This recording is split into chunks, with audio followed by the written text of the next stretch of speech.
The CFTC issued a prediction markets advisory yesterday, and it was all over the news, along with a advance notice of proposed rulemaking regarding prediction markets. So we'll go over that now. Prediction markets are a hot area, and people like Kalshi and PolyMarket are trying to get in on the action. Kalshi trades through their own platform, but also through a partnership with Robinhood. PolyMarket used to be in the US, they left.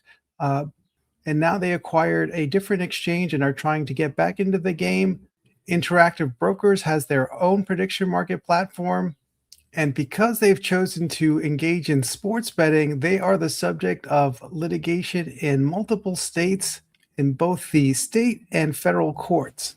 So that was the press release, and this is the actual advisory.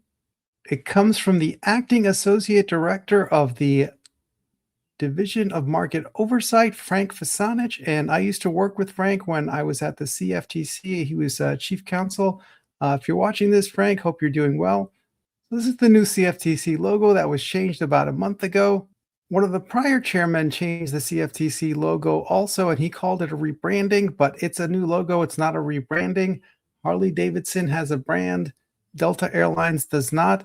If you picture a Harley-Davidson themed hotel, you can picture it in your mind. You can't picture a Delta themed hotel, and you can't picture a CFTC themed hotel. So that's the difference between a brand and a logo. So let's continue. Not relevant to finance law, but it's just a pet peeve of mine when people get the two mixed up. So looking at this advisory, the first thing that jumps out at me is that I believe this was written by Frank himself. The CFTC is very short-staffed now. They've lost more than 20% of their staff.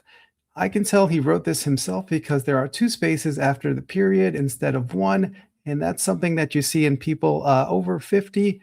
People who have learned typing now would do one space after the period, but if you're older, you probably type with two after the period. And so this, looking at this, I see that he wrote this himself, is my guess. So in discussing the background, he gives a very edited version of the definition of commodity so that it seems like it includes the concept of event markets. And that's a very controversial take.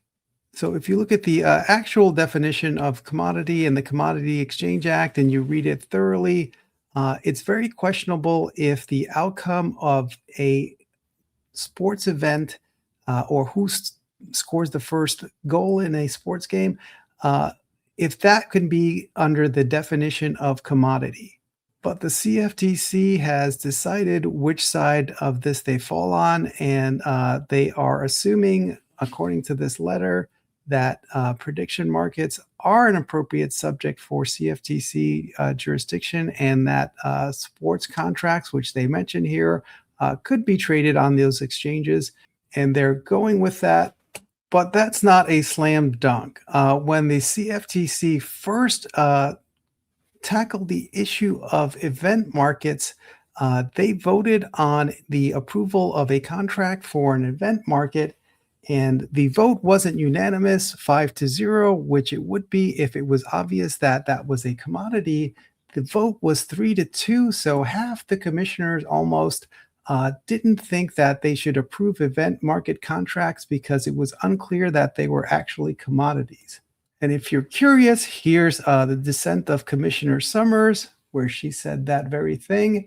And here's the dissent of Commissioner Bart Chilton, who also thought that the CFTC did not have jurisdiction over that. And that is one of the things being fought out in federal court. That is whether or not these are commodities under which you can trade contracts on and therefore subject to the CFTC's jurisdiction, or if these are things that are reserved to the states. So operating on the premise that these are a proper subject for trading on designated contract markets, DCM, they start talking about the background and CEA Section 5D and Part 38. So unlike some agencies that have statutes that are very prescribed and you have to follow everything to a T, the CEA, the Commodity Exchange Act, is more flexible, and they have what's called core principles. So they believe that there is more than one way to skin a cat, and as long as you comply with those core principles It doesn't matter how you do it. If you comply with the core principles, then you're okay. So, one of the core principles they cite, core principle 3, says that if you list contracts for trading on an exchange, they have to be contracts that are not readily susceptible to manipulation.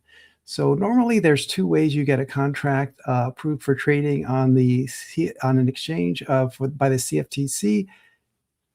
And I like to say you ask for forgiveness or you ask for permission. So if you are trading something new, normally you would submit that to the CFTC and ask for permission, and they would have their lawyers, their economists, their finance people go through it and see if it's subject to manipulation, if it measures the right thing, how delivery occurs, things like that. And they might give you feedback, and then based on that, you would change it, and it would be approved for trading. Fine. If it's something that you sort of self-certify, you would submit it to the CFTC, and if the CFTC doesn't say no, then automatically becomes approved after a certain amount of days. So how does that work in the real world? Let's say I had a exchange and I was trading West Texas Intermediate, and then I decided to trade light sweet crude or sour crude, which are different kinds of oil, just like West Texas Intermediate. I could self-certify and say, hey, I've already been trading this, and I think these are similar enough that I'm comfortable with this, and just self-certify and send it to the CFTC. And as long as they don't oppose it, then it becomes effective. But let's say I was an exchange trading West Texas Intermediate, and all of a sudden I want to trade gold or I want to trade interest rates. I would probably send that to the CFTC because it's different enough that I wouldn't feel comfortable self-certifying, and I wouldn't want to announce that I'm going to start trading these contracts and then have the CFTC shut it down. It would make me look terrible, right?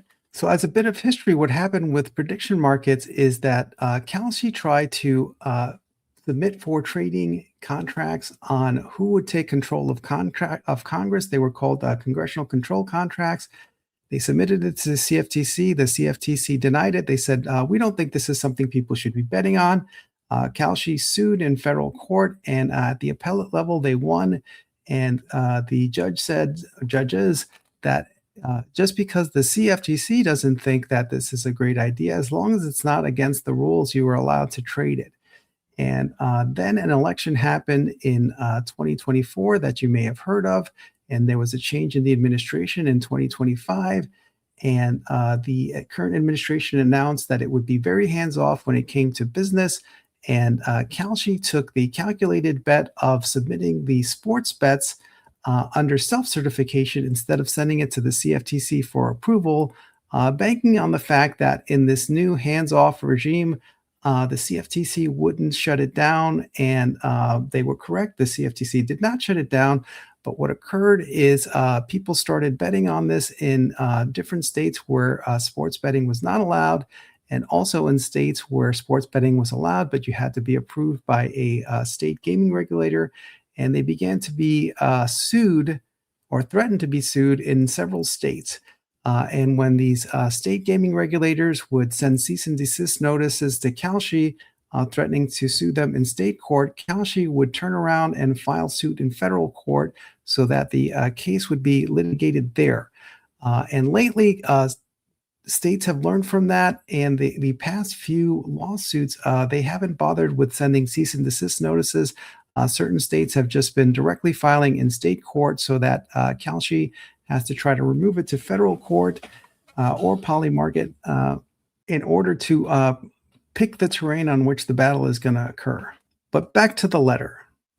So continuing to signal that the CFTC is going to be hands-off, they reiterate that you could do self-certification or submit it for approval, and reiterate that if you're using self-certification, that it has to be complete and comply with the Commission's rules and the core principles.